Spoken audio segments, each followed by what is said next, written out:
من الشيطان الرجيم بسم الله الرحمن الرحيم বিতাড়িত মাদ্দুদ শয়তান ওয়াসওয়াসা থেকে আল্লাহর কাছে পানা চেয়ে পরম করুণাময় আল্লাহ তাআলার নামে শুরু করছি। আপনারা যদি ধৈর্যচ্যুতি না ঘটে, তাফসিরে কাবির থেকে আমি একটা এই আউযুবিল্লাহ বিসমিল্লাহ সম্পর্কে সামান্য একটু কি বলতে পারি? বলা যায়? খুবই গুরুত্বপূর্ণ একটা পয়েন্ট। আমরা শুধু বলি এতটুকু, অর্থটা করি, কিন্তু কত ইম্পর্টেন্ট জিনিস ঢুকে আছে এর ভিতরে। শয়তানের ওয়াসওয়াসা থেকে পানা দিতে পারে কে? জোরে বলেন। এখন শয়তান থেকে বাঁচার জন্য শয়তানকে কেউ যদি ককটেল মারে, বোমা মারে, শয়তান কি পালাবে? ককটেল বোমা যেখানে, শয়তানও সেখানে। ভুল বুঝবেন না। এই যে বেশ কিছু কয়েক বছর হয়ে গেল বাংলাদেশের প্রায় 64টা জেলার ভিতরে 63টা জেলায় বোমা ফোটানো হয়েছিল। এরকম কথা মনে আছে না নাই? কথা বলেন। এগুলির সাথে, বোমাবাজির সাথে, জঙ্গিবাদের সাথে ইসলামের কোনো সম্পর্ক নাই। এটা পরিষ্কার হয়ে যাবেন। হোমোজিক্যাল ডিসিশন ইসলাম কখনো অ্যাকসেপ্ট করবে না। আমার ভাইরা, যতগুলি ইবাদত আছে, নামাজ, রোজা, হজ, যাকাত ইত্যাদি, জিহাদ, কোন ইবাদতের ব্যাপারে আল্লাহ কথা বললেন না।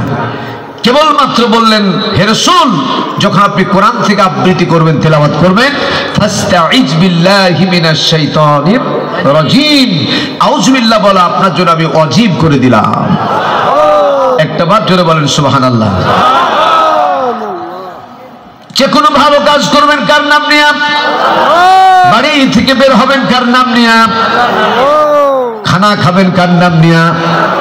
রাত্রে ঘুমাবেন কার নাম নিয়ে? এই আদর্শগুলি দেখিয়ে গেছেন কে? না না, এই আদর্শগুলি দেখিয়ে গেছেন মুহাম্মদুর রাসূলুল্লাহ। জোরে বলেন সাল্লাল্লাহু আলাইহি ওয়াসাল্লাম। আল্লাহ পাক বলেন, লাকাদ কানা লাকুম ফি রাসূলিল্লাহি উসওয়াতুন হাসানাহ লিমান কানা ইয়ারজুল্লাহা ওয়াল ইয়াওমাল আখির ওয়া যাকারাল্লাহা কাসীরা। তোমাদের জন্য রয়েছে মহত্তম আদর্শ নবী মুহাম্মদ রাসূলুল্লাহ সাল্লাল্লাহু আলাইহি ওয়াসাল্লামের চরিত্রের ভিতরে, ঠিক কিনা? রান্নাঘর থেকে শুরু করে রাষ্ট্র পর্যন্ত এমন কোন দিক ও বিভাগ নাই যে আমার রাসূলের আদর্শ সেখানে নাই, ঠিক কিনা? তাহলে যে কোনো কাজ করব আল্লাহর হুকুমে, রাসূলের আদর্শ মেনে, ঠিক না বেঠিক? কাজ করলেই হবে না, রাসূলের আদর্শ থাকতে হবে। আল্লাহর হুকুম মানে যেমন ফরজ, আল্লাহর হুকুম মানে যেমন ফরজ, আল্লাহর হুকুম অনুযায়ী রাসূলের তরিকা করা মানা ফরজ। বুঝা আছে না? আমার ভাইরা, আল্লাহর নবীর আদর্শ কি ছিল? যেমনটি দেখুন, যখন তিনি রাতের খানা খেতেন, রাতের খানা সব সময়ের জন্য তিনি মাগরিবের পরে রাতের খানা খেতেন। পার্থক্যটা দেখেন আমাদের সাথে। আমরা খাই অনেক রাত্রি করে, তারপরে ইহুদিদের দেওয়া প্রেজেন্টেশন, বড় বড় সিনেমার হলগুলি বাংলাদেশে নাই না, ওরকম নাই, প্রায় ভেঙে দিয়েছে। কারণ হলো, কারো যদি জ্বর হয়, থার্মোমিটার দিলে জিভাতে, বগলে থার্মোমিটার দিলে যেমন জ্বর মাপা যায়, কথা বলেন ঠিক কিনা? ইহুদিরা গোটা পৃথিবীর, বাংলাদেশ দ্বিতীয় বৃহত্তম মুসলিম কান্ট্রি, এটা কিন্তু তাদের নজরে আছে। এই জন্য তাদের ঈমান কত প্রখর। আজ থেকে 50 বছর পরে ঈমানের পরিধি মিটারে কত দূর যাবে কেউ না জানলেও ইহুদিরা জানে, যার কারণে তারা এই কাজ করেছে। বর্তমান বড় বড় সিনেমার হলগুলি ছিল, এখন নাই। কারণ এই সিনেমার হলে ছবি দেখে এই বর্তমান বাংলাদেশের মানুষের ঈমানটা নষ্ট হওয়া যথেষ্ট কঠিন হবে। এই জন্য পরিকল্পিত করে সমস্ত সিনেমার হলগুলোকে ভেঙে দিয়া প্রত্যেকটা যুবকের সবচেয়ে বড় সম্পদের নাম হলো ঈমান। ঈমানের চাইতে বড় সম্পদ আর থাকতে পারে না, ঠিক কিনা? এই জন্য যুবতী এবং যুবকের সবচেয়ে বড় সম্পদ নিয়ামত হলো ঈমান। ঈমানকে ধ্বংস করার জন্য প্রত্যেকের পকেটে আর ভ্যানিটি ব্যাগে সিনেমার হল তারা ঢুকাইয়া দিয়েছে। এমন কোন নিকৃষ্ট জিনিস নাই যে আপনার মোবাইল আপনি পাবেন না, ঠিক কিনা? দুই একটা লোক যদি বলে ঠিক, তাহলে আমার তাফসীর করা সম্ভব হবে না। ঠিক যেটা সেটা সবাইকে বলতে হবে, ঠিক কিনা? এই ছেলেকে মোবাইল কিনে দিয়েছেন, প্রয়োজন আছে, কিন্তু আল্লাহি আপনার ছেলেকে ম্যাট্রিক পাস করার আগে ইন্টারমিডিয়েটের ভিতরে কেউ যদি আইফোন অ্যান্ড্রয়েড ফোন কিনে দিয়েছেন, আপনি 80% আপনার সন্তানকে জাহান্নামে নিক্ষেপ করেছেন। কারণ কি দেখেন, আজ কিছুদিন বিজ্ঞান থিওরি এটা বের করেছে, কিন্তু আজ থেকে 1500 বছর আগে আমার রাসূল ইনফরমেশন দিয়েছেন, রাত্রে যখন আপনি ঘুমাবেন, রাতের সাথে আপনাদের ঘুমের সম্পর্ক আছে। এটা দেখেন আল্লাহ কি বলছেন, وَجَعَلْنَا نَوْمَكُمْ سُبَاتًا وَجَعَلْنَا اللَّيْلَ لِبَاسًا। আল্লাহু আকবার।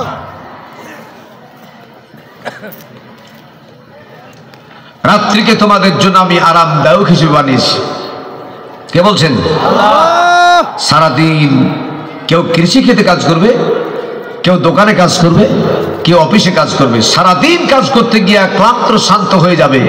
পৃথিবীর এমন কোনো মেডিসিন নাই যে মেডিসিন ব্যবহার করলে আপনার সমস্ত ক্লান্ত দূর হয়ে যাবে, কিন্তু আল্লাহ পাক বলছে আমি যদি বান্দাকে দয়া করে 6 ঘন্টা ঘুম দেই, সারা দিনের সমস্ত ক্লান্ত দূর হয়ে যায়। এ কথা ঠিক কিনা? ঘুম যে কত বড় নিয়ামত, যারা মেডিসিন ব্যবহার করে ঘুমান তারা জানেন যে ঘুমের দাম কত বেশি, ঠিক কিনা? আমার ভাইয়েরা, রাতের 6 ঘন্টা যদি আপনার ঘুম ঠিক মতো হয়ে যায়, ডাক্তার যারা আছেন তারা ভালো বুঝবেন, وَجَعَلْنَا نَوْمَكُمْ سُبَاتًا وَجَعَلْنَا اللَّيْلَ لِبَاسًا وَجَعَلْنَا النَّهَارَ مَعَاشًا। রাত্রিকে তোমাদের জন্য আচ্ছাদন করেছি, তোমাদের ক্লান্তি সরিয়ে দেওয়ার জন্য একটা বাহন করেছি। সুবহানাল্লাহ বলেন। কে বলছেন? কে বলছেন? কিন্তু দুঃখজনক হলো সত্য, এই মোবাইল পাওয়ার পরে যুবকেরা, এমনকি যুবকের বাবারাও, যুবকের কিছু সংখ্যক মাও এই মোবাইল ফোন দেখতে দেখতে 3টা বাজায় দিচ্ছে। 3টা বাজার পরে ঘুম যদি আসে তাহলে কি হবে দেখেন। বিজ্ঞানী আজ বলছে, বহুদিনের কথা আজকে তারা প্রমাণ করলো, 6 ঘন্টা যদি আপনার আধারের ভিতরে ঘুম হয়, light জ্বালানা, dim light জ্বালানা, dim light বুঝলেন কি? ছোট লাইট, এটাও জ্বালা চলবে না।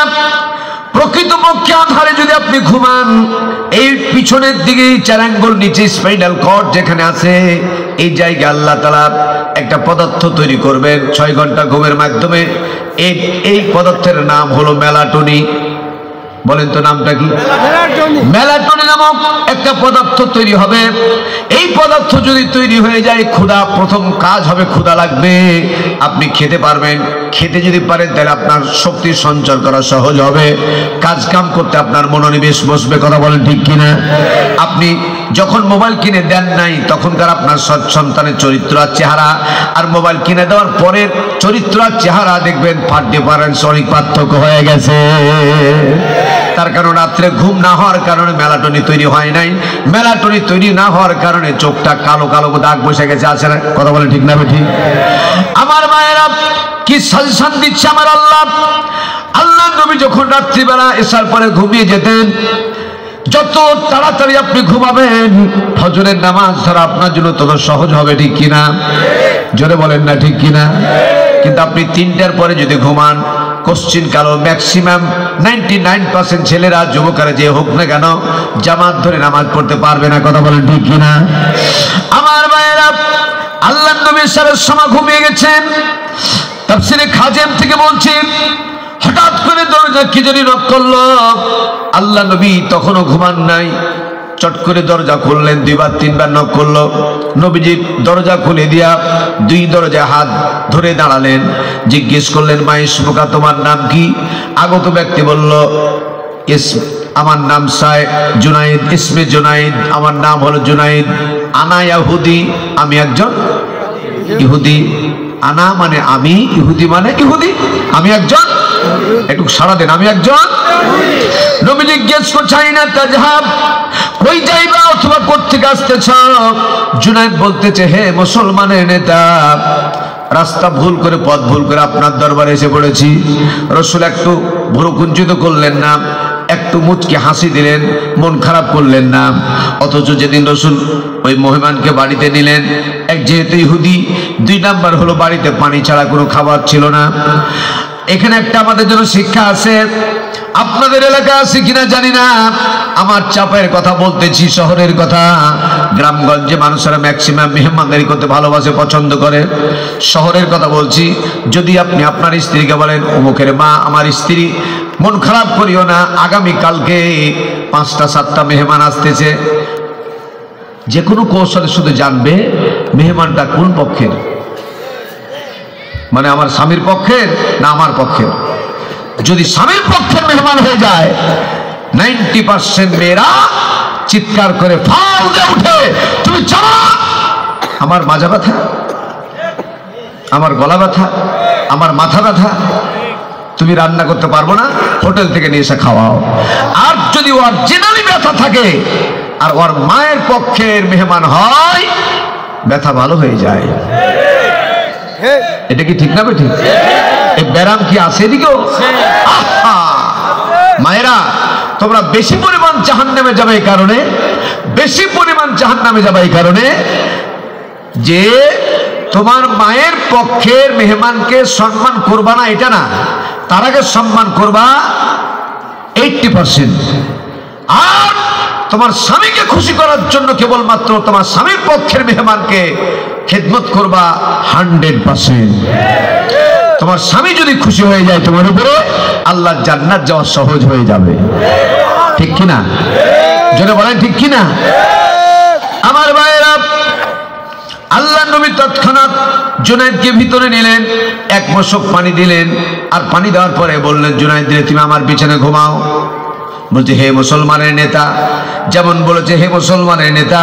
আল্লাহ নবী একটু মন খারাপ করে বললেন, জুনায়েদ রে, যত নবী পৃথিবীতে এসেছিলেন সমস্ত নবীরা ছিল গোত্রভিত্তিক, এলাকা ভিত্তিক, কিন্তু আমার সম্পর্কে আল্লাহ রাব্বুল আলামিন বলে দিয়েছেন, কুল ইয়া আইয়ুহান নাসু ইন্নী রাসূলুল্লাহি ইলাইকুম জামিআ। খুব কষ্ট হচ্ছে আপনাদের না? আল্লাহু আকবার কি আপনারা মনে করেছে বলবো না? মনে কি করে নিয়েছে যে বলবো না? একবার জোরে বলেন আল্লাহু আকবার। হে রাসূল, আপনি বলে দিন, এলান করে দিন, ঘোষণা করে দিন, আমাকে শুধু মুসলমানের জন্য নেতা বানায় নাই, এই রাসূলুল্লাহ ইলাইকুম জামিআ, গোটা বিশ্বের সমগ্র মানুষের জন্য আল্লাহ আমাকে রাসূল হিসেবে প্রেরণ করেছেন। সুবহানাল্লাহ বলেন। আরেকটা দিক দিয়ে বোঝালে খুব সহজ হবে, আল্লাহ হলেন, আল্লাহ শুধু যদি মুসলমানের রব হতেন, এই কোরআনের ভিতরে লেখা থাকতো রব্বুল মুসলিমিন, মুসলমানের রব। ঠিক না ঠিক? এদিকে তাকান, অনেক শিক্ষিত ভাইয়েরা বাপজানরা আছেন, আমি অতীব ক্ষুদ্র মানুষ, একটু খেয়াল করেন, এই রব্বুল মুসলিমিন এই কোরআনে লেখা নাই, লেখা আছে কি রব্বুল আলামিন। রব্বুল আলামিন, আলাম মানে কি? বিশ্ব জগৎ। বিশ্ব জগতে যত সৃষ্টি আছে সমস্ত সৃষ্টি জগতের রবকে আল্লাহ বলেন কে? আল্লাহ হলেন রব্বুল আলামিন। রাসূল সম্পর্কে আল্লাহ তাআলা বললেন রাহমাতুল লিল আলামিন। আমার ভাইরা,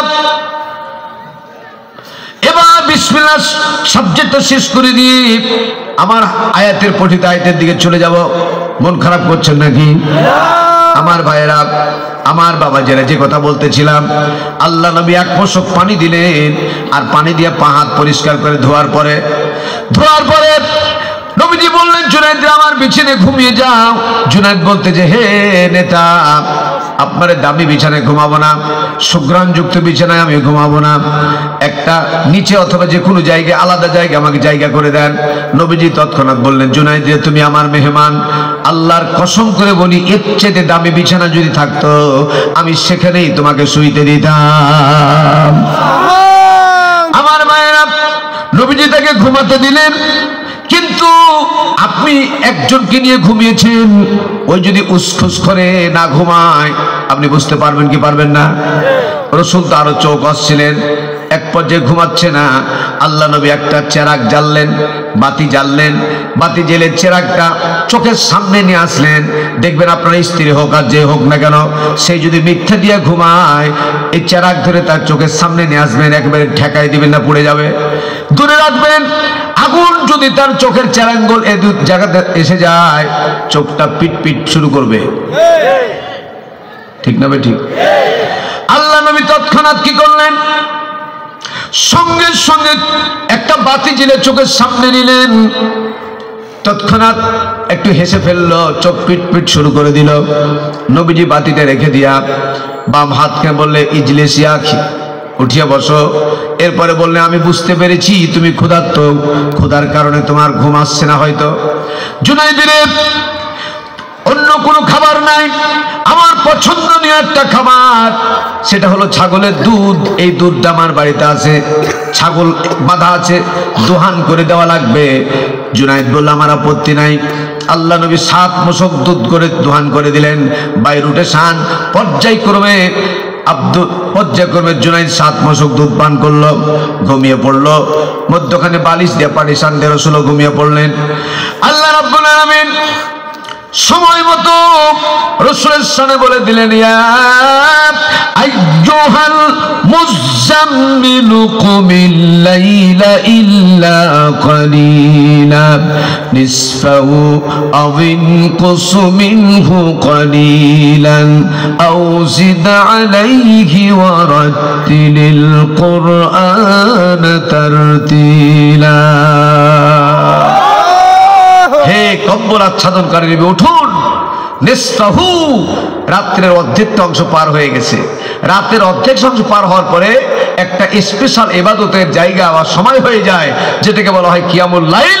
আমরা বলে থাকি তাহাজ্জুদের নামাজ। ঠিক কি না? আল্লাহ নবী ওযু করলেন, ওযু করে তাহাজ্জুদ নামাজ আদায় করার জন্য মসজিদ নববীতে চলে গেলেন। জুনাইদ এক পর্যায়ে উঠে পড়েছে। আল্লাহ নবী ডান গালে ভর দিয়ে ঘুমাতেন। রসুলের চেয়ে বড় বিজ্ঞানী পৃথিবীতে হতে পারে না, নাই। ঠিক না? ঠিক। আল্লাহ নবী পুরুষ মানুষদেরকে বলেছেন ডান কাঁধে ভর করে ঘুমাতে, কারণ হার্ট থেকে শুরু করে সমস্ত গুরুত্বপূর্ণ পার্টসগুলির পুরুষদের বাম দিকে আছে। ডান কাঁধে যদি ঘুমান তাহলে প্রত্যেকটা অঙ্গ প্রত্যঙ্গ আপনার শান্তিতে থাকবে, চাপা পড়বে না। আমি কি বুঝাতে পেরেছি? আল্লাহ নবী ডান কাঁধে ঘুমালছেন, গলা বেয়ে ঘামগুলি পড়ে গেছে। এই ঘামগুলি জুনাইদ তখন হাতে নিয়ে নাকের মধ্যে দিয়েছে, এত সুঘ্রাণ এসেছে। জুনাইদ বলা শুরু করলো, পৃথিবীর প্রায় অর্ধেকটা রাষ্ট্র আমি ভ্রমণ করলাম, অত্যন্ত দামি সেন্ট স্প্রে ব্যবহার করলাম, কিন্তু এই নবীর শরীর থেকে যে ঘামগুলা বেরিয়েছে, গোটা পৃথিবীতে এত দামি সুঘ্রাণ আর কখনো হতে পারে না। জুনাইদ এরকম করে হাতে নিয়ে এদিকে যায়, এদিকে যায়, সেদিকে যায়, কোনো দিকে যখন পাই না, এক পর্যায়ে মসজিদে নববীর পাশে চলে গেছে, বারান্দায় পায়চারি করে। রাসূল তখন নামাজে ছিলেন। আমার ভাইরা কোন কোন বর্ণনায় 3 রাকাত, কোন কোন বর্ণনায় 5 রাকাত নামাজে দাঁড়িয়ে আছেন। আল্লাহ নবী নবুয়তের পরের কথা বলতেছি, নবুয়তের পরের কথা, সেটা হলো রাত্রিবেলা চোখে দিয়া সামনে যেমন দেখতে পেতেন, পিছনে এর চাইতে 1000 গুণ বেশি রাসূল দেখতে পেতেন। লিল্লাহি তাকবীর, লিল্লাহি তাকবীর। আমার নেতা তোমার নেতা বিশ্বনবী মুস্তাফা, আমার নেতা তোমার নেতা বিশ্বনবী মুস্তাফা। আমার ভাইয়েরা, রাসূল আকরাম সাল্লাল্লাহু আলাইহি ওয়াসাল্লাম নামাজ সমাপ্ত করলেন, বাইরে আসলেন। বাইরে আসার পরে জুনাইদ চট করে জোড়হাত করে তুলে ধরেছেন নবীর সামনে। জুনাইদ রে, এত রাত্রিতে উঠেছো কেন? তোমার ঘুমে ব্যাঘাত ঘটে গেছে, কি জন্য উঠেছো? জুনাইদ জোড়হাত করে দাঁড়িয়ে বলতেছে, হে রাসূল, ক্ষমা চাওয়ার জন্য দাঁড়িয়ে আছে। কি জন্য ক্ষমা চাইবা? এত সুগন্ধি যুক্ত বিছানে অতিরিক্ত দুধ পান করার কারণ হতে পারে আমার পেশাব পায়খানা হয়ে গেছে, কোনো কোনো বর্ণনায় পেশাব হয়ে গেছে। এই অপরাধের কারণে আমি পালিয়ে যেতে পারতাম, যাই নাই। আপনার মতো সুন্দর চরিত্রের মানুষের কাছে ক্ষমা না নিয়ে যেতে পারি না। আল্লাহ নবী চট করে তার হাতখানা নামায় দিলেন। আল্লাহ নবী নিজেই জোড়হাত করে বললেন, জুনাইদ রে, উল্টা ক্ষমা চেও না, বরঞ্চ তুমি আমাকে ক্ষমা করে দাও। কারণ হলো তুমি আমার মেহমান। যখন তোমার পেশাব হয়ে গেল, ঘুম মানে অর্ধেক মৃত্যু, যখন তোমার পেশাব হয়ে গেল সময় মতো কেন বিছানা পরিবর্তন করে দিতে পারলাম না? সময় মতো যদি চাদর পরিবর্তন করতে পারতাম, বিছানা পরিবর্তন করতে পারতাম, তোমার আরামের ব্যাঘাত ঘটতো না, ঘুমের ব্যাঘাত ঘটতো না। ও জুনাইদ, কিয়ামতের ময়দানে এই ব্যাপারে আমার বিরুদ্ধে আল্লাহর দরবারে মামলা দায়ের করিও না। জোরে জোরে বলেন সুবহানাল্লাহ। জুনাইদ চিৎকার করে উঠল আর বললাম, আমার বুঝা শেষ হয়ে গেছে। একজন সাধারণ মানুষের আচরণ এমন হতে পারে না। আপনি যে বিশ্বনবী, এতে আমার এক চুল পরিমাণ কোনো সন্দেহ রইল না। ইয়া রাসূলুল্লাহ, এই মুহূর্তে আপনি আমাকে কালমা পড়ে মুসলমান বানাই দেন। জোরে বলেন মারহাবা। আল্লাহ নবী তৎক্ষণাৎ বললেন, বলো আশহাদু আল্লাহ ইলাহা ইল্লাল্লাহু ওয়া আশহাদু আন্না মুহাম্মাদান আবদুহু ওয়া রাসূলুহু। নবীজি তার নাম রাখলেন আব্দুল্লাহ। কি নাম রাখলেন? আব্দুল্লাহ। বলতেছি, ইয়া রাসূলুল্লাহ, আমার পিতা মাতা বৃদ্ধ মানুষ, তারা বেঁচে আছেন। আমার স্ত্রী, আমার দুইজন ছেলে মেয়ে আছে। এই রাতের আধারে সবাইকে এনে আপনার হাতে কালমা পড়ায় মুসলমান বানায় দেন। আল্লাহ নবী তাকে বলে, একটু দাঁড়াও। আব্দুল্লাহর ভিতরে আল্লাহ রসুলের মধ্যে কথোপকথন যখন চলতে আছে, হযরত বেলাল রাদিয়াল্লাহু তাআলা আনহুর সঙ্গে সঙ্গে ফজরের আজান দিয়ে দিলেন। যারা বলেন মারহাবা।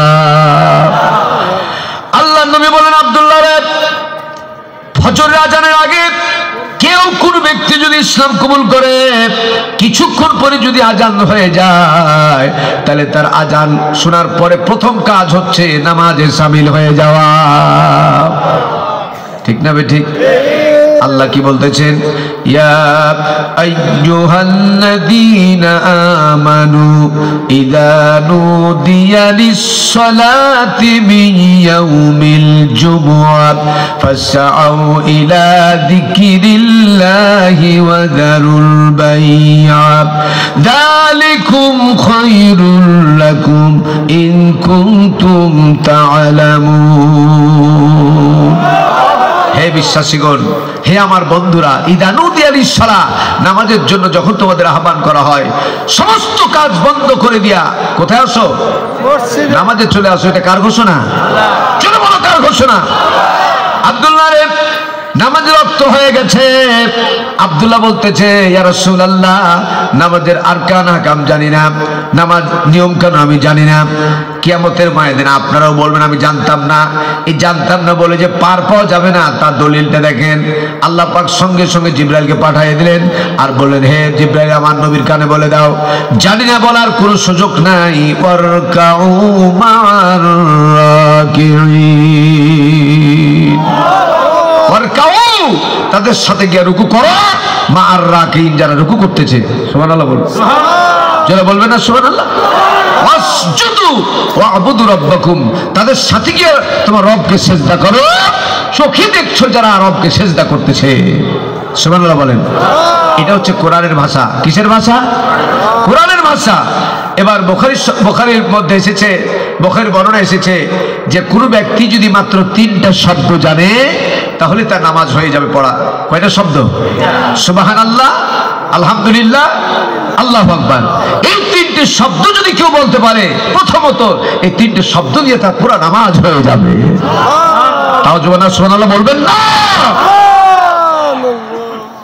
আল্লাহ নবীর পিছনে আব্দুল্লাহ নামাজ পড়ে আসলেন আর কোলাকুলি করে দুইজনে কান্না শুরু করতে দিয়েছেন। নবীজিতে কোলাকুলি করার পরে বলতেছেন, আব্দুল্লাহ রে, তোমার জীবনের সমস্ত গুনাহ আল্লাহ তাআলা মাফ করে দিয়েছেন। তারপর আব্দুল্লাহ কান্দে। নবীজি বলছেন, আমি বললাম মাফ করে দিয়েছি, তারপরে কাঁদো কেন? ইয়া রাসূলুল্লাহ, আমার বিশ্বাস হচ্ছে একটা গুনাহ মাফ হয় নাই, একটা মারাত্মক গুনাহ আছে, সেটা মাফ হয় নাই। সেটা কি গুনাহ? ইয়া রাসূলুল্লাহ, আমার বাবা বৃদ্ধ মানুষ, কিন্তু এত আপনার বিরুদ্ধাচরণ করে আমাদেরকে নিয়ে বসে প্রত্যেকটা দিন 24 ঘন্টার ভিতরে আপনাকে অত্যন্ত খারাপ ভাষায় 1000 বার গালি দেওয়া হয়।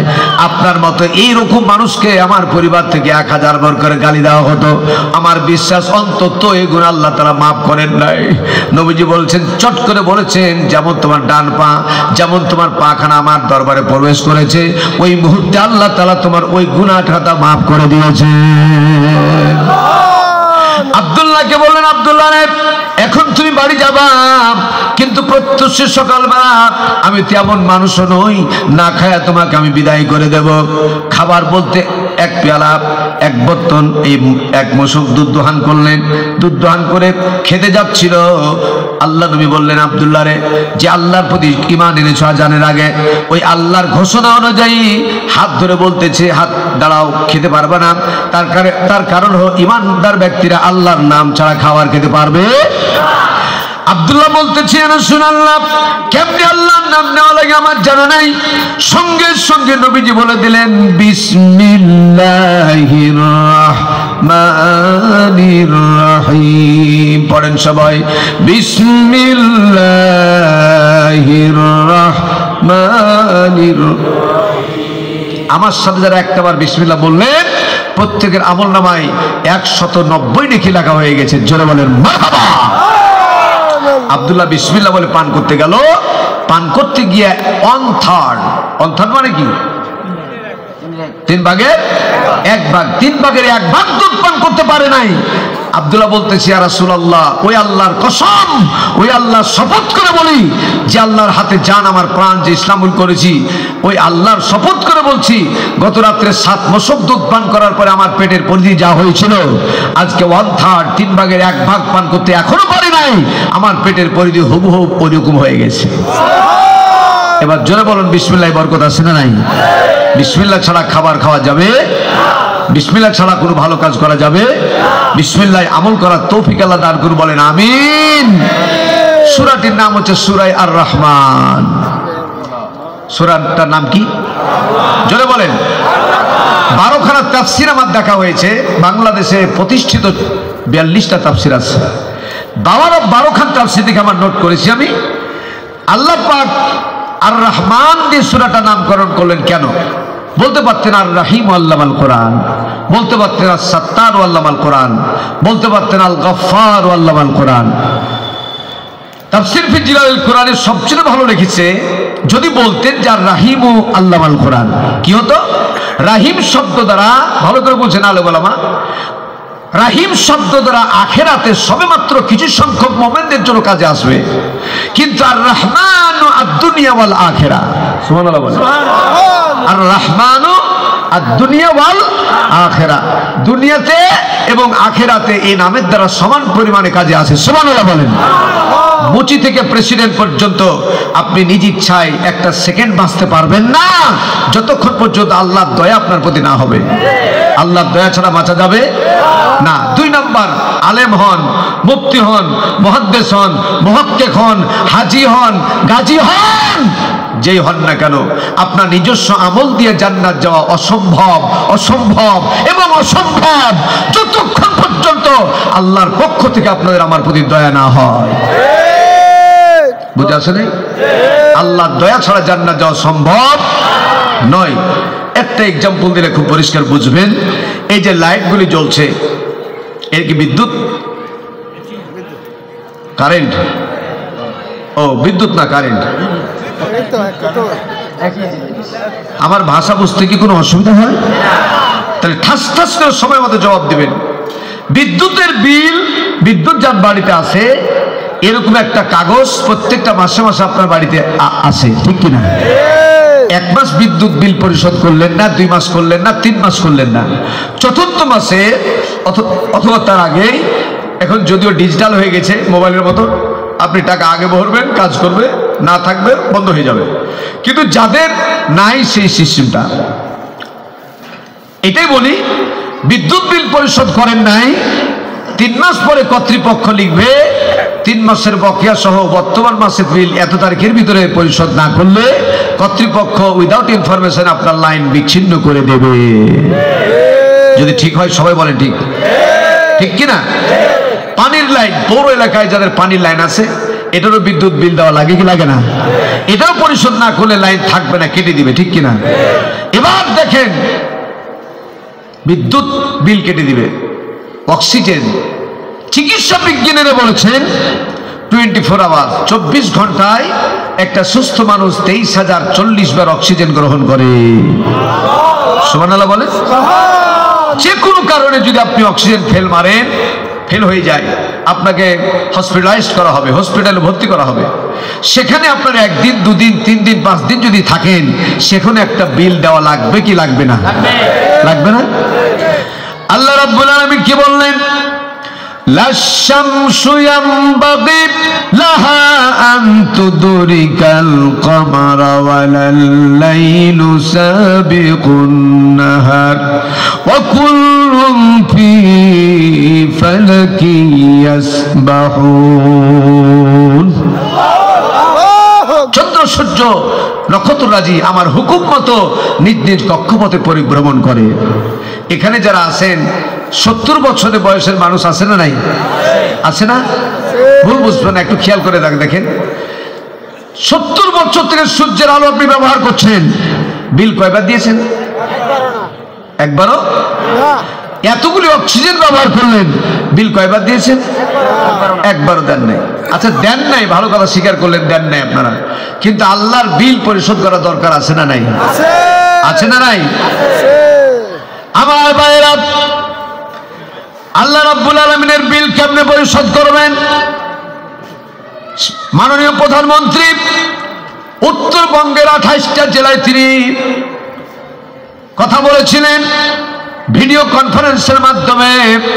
চাঁপাইনবাবগঞ্জে 3 বার আমি কথা বলেছিলাম। প্রথমবার তিনি বলেছিলেন 18 মিনিট 33 সেকেন্ড কথা হয়েছিল, রেকর্ডটা আছে আমার কাছে। তিনি আমাকে বললেন, চাঁপাইয়ের মাওলানা ডিজিটাল সম্পর্কে আপনার ধারণা কি, আর জঙ্গিবাদ সম্পর্কে আপনার ধারণা কি? এরকম করে 4টা প্রশ্ন তিনি করেছিলেন। আমি বলেছিলাম, মাননীয় প্রধানমন্ত্রী আমি সত্য কথা বলছি, জেনে রাখেন, আপনি সবেমাত্র কিছুদিন হলো ডিজিটাল সিস্টেম চালু করেছেন, কিন্তু আপনি মাফ করবেন, আর শব্দটার জন্য মাফ করবেন, রেকর্ডটা এখনো আছে আমার কাছে। সেটা হলো ডিজিটালি যে উপকার হবে না তা বলবো না, কিন্তু একটা প্রশ্ন আমার ভিতরে ঘুরপাক খাচ্ছে, যারা বর্তমানে চোর আছে এরা চোর থাকবে না, ডিজিটাল পাওয়ার পরে তারা ডাকাত হয়ে যাবে। এ কথা ঠিক না বেঠিক? যদিও বাম দিকের লোকেরা একটু, বাম মানে তেমন সমস্যা আছেই, তারপরে কথা বলে না কেন জানি না আমি। আমার ভাইরা,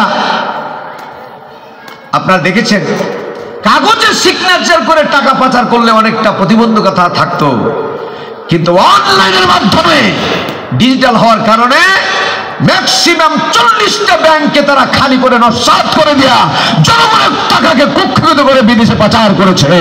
এটা ঠিক কিনা? চিৎকার করে জনগণ ঠিক কিনা? এগুলি তোমাদের বাবার টাকা নয়, বাংলাদেশের 17 কোটি 18 কোটি মানুষের টাকা, ঠিক না ঠিক? বাংলার জনগণ কখনো ক্ষমা করবে না। হক নষ্ট করলে এটা ক্ষমা হবে না। তোমরা জুলুম করেছো।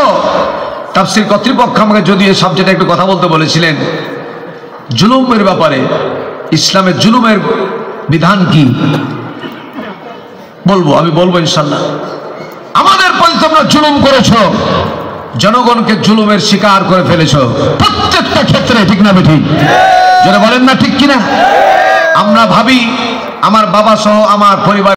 আলাউদ্দিন আইএমসি মিডিয়ার সাথে থাকুন, ওয়াজ গজল ও কোরআন তেলাওয়াত শুনুন।